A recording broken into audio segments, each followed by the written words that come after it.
Shamanism is a study of the earth's wisdom.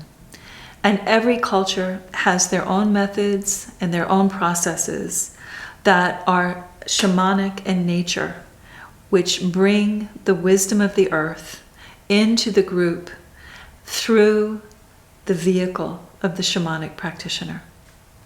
And the word shaman itself is a word that is actually a Mongolian language word, which means he or she who knows.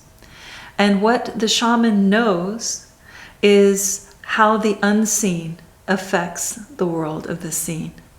And each culture where shamanism is practiced has its own methods of discerning and knowing the unseen.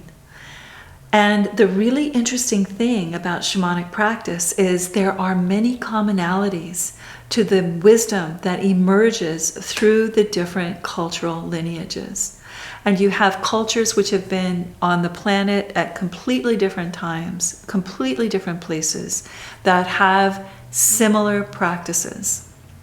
And in the Applied Shamanism program, what we're trying to do is we're trying to figure out what are these commonalities and how do we bring them forward and apply them in the modern context.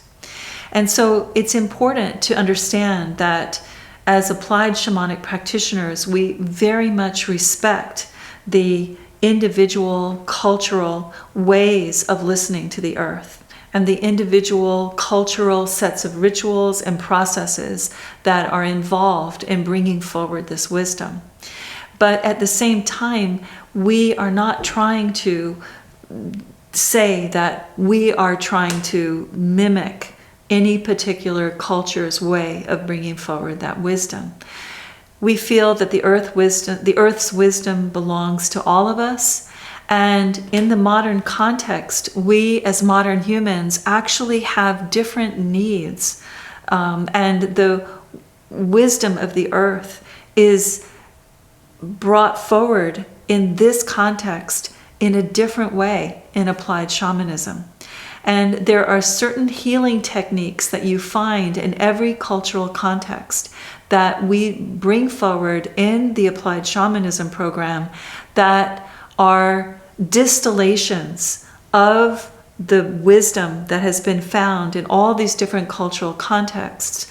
But we are not trying to bring forward any of the cultural practices necessarily, although we totally respect all the different ways of knowing the earth's wisdom that every culture has. We are bringing forward several important aspects of shamanic practice that are common to all these cultures. One is power retrieval, one is soul retrieval, and one is the shamanic journey, and one is the work with energetic interference and ways of releasing energetic interference.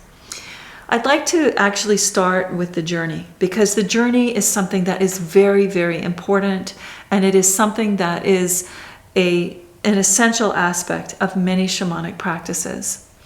And the way that the shamanic journey works is the way that meditation might work. In fact, sometimes I call the journey a form of interactive meditation.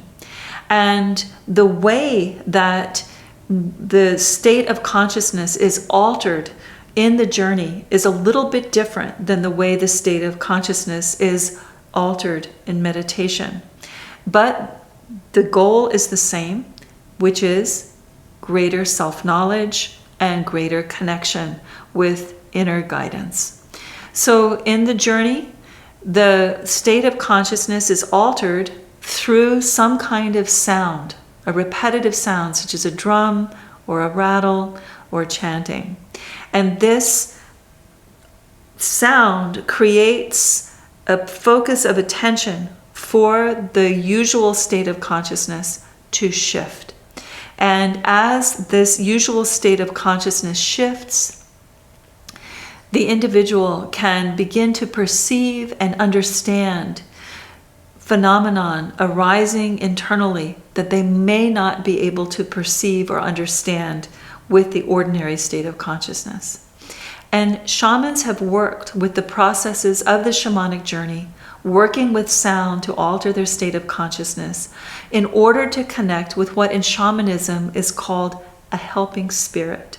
And this helping spirit is a compassionate field of energy that becomes a teacher to the shamanic initiate and teaches the shaman about how to do these other processes, the power retrieval, the soul retrieval, and the removal of different types of energetic interference.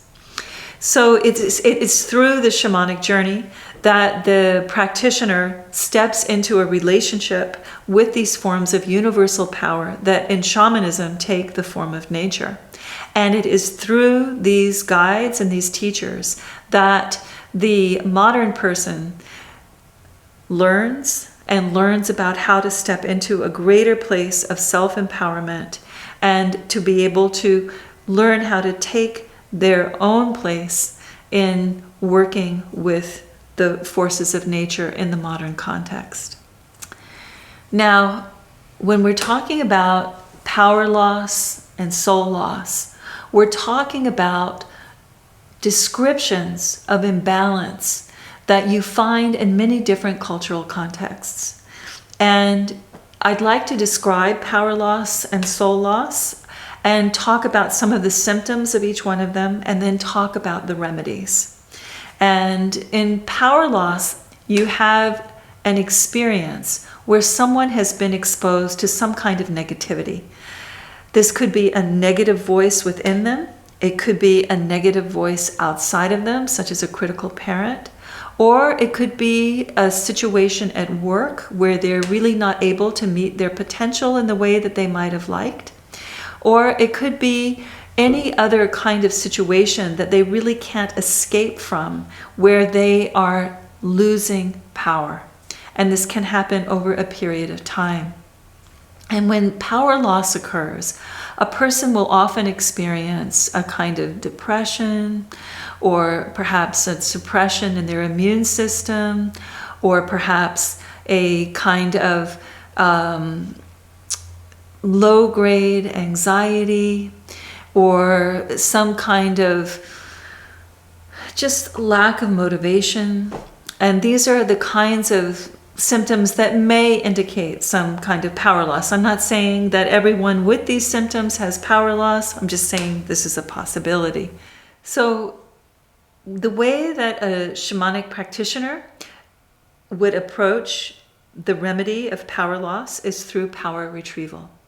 And in applied shamanism, what we try to do is involve the client as much as possible.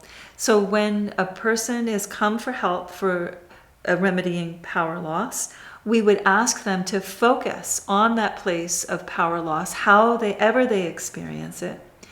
And we, as an applied shamanic practitioner, would go outside of time with our helping spirits with whom we have already established a relationship with through the vehicle of the shamanic journey. And we would look for that power to help be the antidote to that power loss. And it's really our own guides, our own teachers who find and discover that power for the client.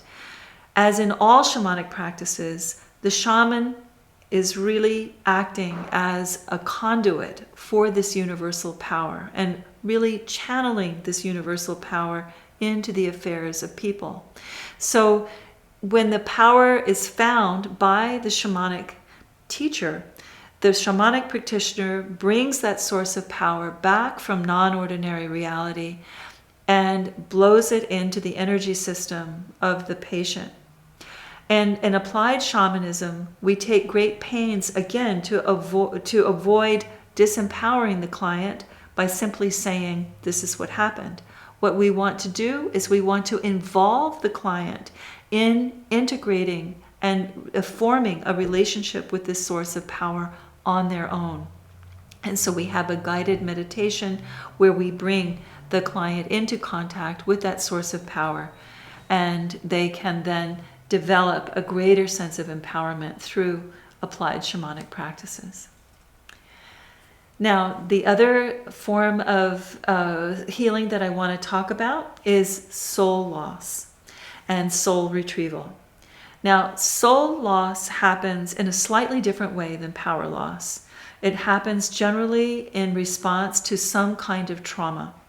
And what happens with soul loss is that the part of the self that can get away from the trauma gets away. And in shamanic parlance, this is a soul part leaving.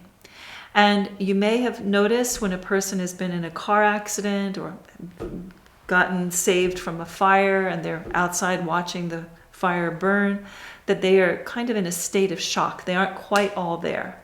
And in shamanic terms, this would be the reason for this difference in state is because the person has experienced soul loss. That is the part of the self that could get away from the trauma gets away. And sometimes the person comes back to themselves, they come out of the shock and everything is fine. But sometimes the soul part gets stuck outside of time from a shamanic point of view. And so the applied shamanism practitioner needs to go again with their guides with whom they've established a relationship through the shamanic journey, and goes outside of time with that teacher to find the soul parts and to bring them back to the person so that they can remedy this sense of soul loss. Now, the kinds of symptoms that people have with soul loss are attention problems, the symptoms of post-traumatic stress, autoimmune problems, some kinds of deeper depression. And again, I'm not saying that everyone who has these symptoms has definitely experienced soul loss. I'm just saying that these are some symptoms that might indicate soul loss. So when the soul retrieval is accomplished, the person feels a shift in these symptoms. And that shift may feel immediate or it may come in over time. Now, there's several other forms of healing and applied shamanism that again has been distilled. They have been distilled from the different cultural contexts in which they are found because they are quite commonly found in all those cultural contexts. And those forms of healing lie in the removal of energetic interference and in the processes of soul part exchange. And in the applied shamanism classes here at the Sacred Stream, we go into the dynamics of how energetic interference occurs, what the remedies are, and we again involve the clients and the patients in their own healing in a way which is empowering and in a way where they are not dependent on just what the shamanic practitioner tells them about their situation. They are actually involved and participating. And this is an essential aspect of applied shamanism, the empowerment of the client. And when the client is empowered, they can take their place in understanding themselves and their relationship to the world in a new way. And in this way, the world can change and the wisdom of the earth can be brought in to the affairs of modern people in a powerful and dynamic way.